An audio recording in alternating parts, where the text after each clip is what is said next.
Great to see you.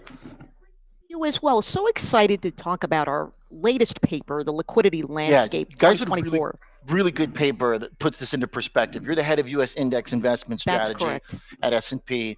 And we also just found out that. It's a blast from the past. So it's so nice to see you and to talk derivatives, to talk the index ecosystem.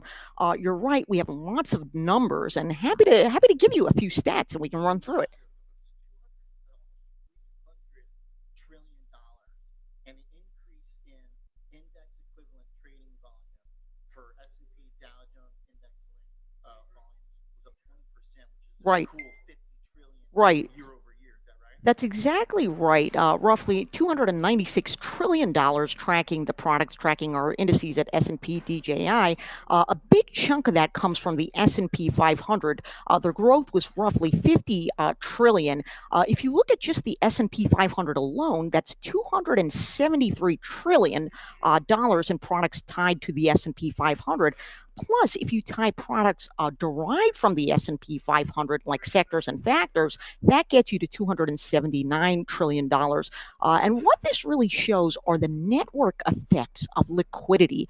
If you think back to 40, 50 years ago, if we were sitting here, it would have been a very different story, right? And now the key benefits are really price discovery, confidence in prices for both passive and active investors, and overall market efficiency. So these are really the key benefits of liquidity for the index ecosystem. So it's kind of like liquidity drops, liquidity. You want to go to the most liquid places. You want to go where you're going to have the easiest, movement, Right. smoothest, transactions. That's going to happen in the deeper pools.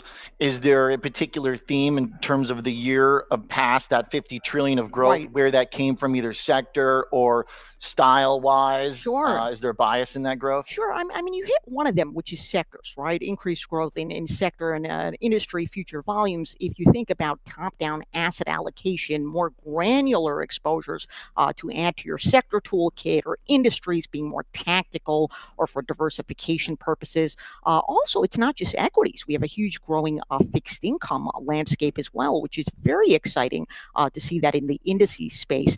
The other point I'd like to hone in on is a lot of times people tend to think that long term passive investors are kind of set it and forget it, Mhm. right? But this really applies to both passive and active investors. And what we did is we actually looked at the holding periods of these investors. And what we found is a lot of them are highly active, Hmm. but trading passive products. Mhm. And the median holding period actually came down, which really shows you the benefits for both active investors as well as inactive investors. And the word I like to use is harmonics.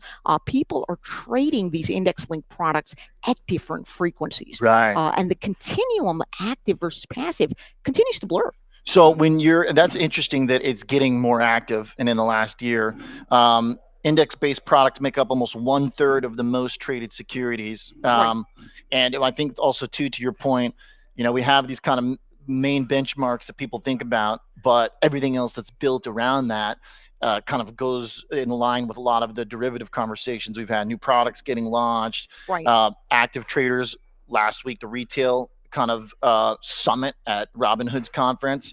You've got a lot of that participation now. Yeah. And I think that too kind of almost forces the hand on, we've talked about a lot about advisors on the show where they kind of are forced to start to engage with options. So all that kind of adds Hmm. on to Yeah. those index linked products. Right. And then the core that people have a lot is just in that kind of passive stock market index too. Right, and it's global. I mean, we're sitting here in Germany, and you can trade the S&P 500 all around the world, which is a pretty powerful message, and really offers that price discovery. Because again, 40, 50 years ago, if you had to wait till the exchange opened, right, to find out how your products were doing, and now you have the price discovery with futures. For example, we also have options, ETP options.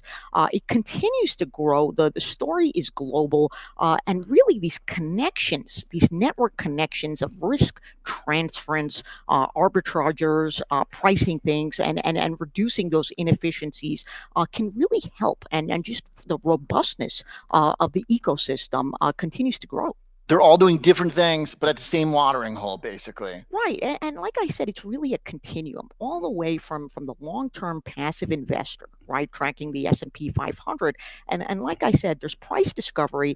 Indexing also contributes to market efficiency. And Mm-hmm. also there's the confidence factor to know that the product is tracking the index, the S&P 500, and that the index is fulfilling its objective of tracking large cap stocks in the U.S. Market.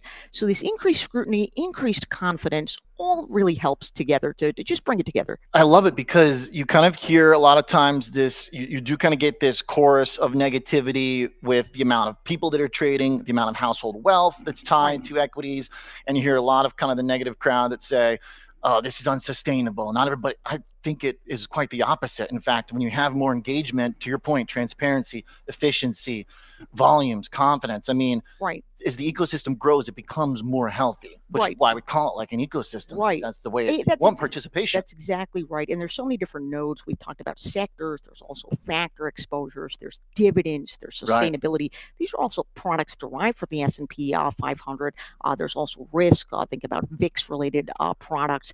So it continues to grow, which is pretty exciting all around the world, where we're tracking it from here all the way to Asia and Australia and so forth. And here we are in Germany for Yeah. it. $50 trillion growth in volumes of products tied to S&P Dow Jones indices in 2024 to almost 300 trillion. I mean, great numbers. Thank you so much. Absolutely. A great start to the show, giving us the holistic look, basically, and the massive size behind it that makes it more efficient.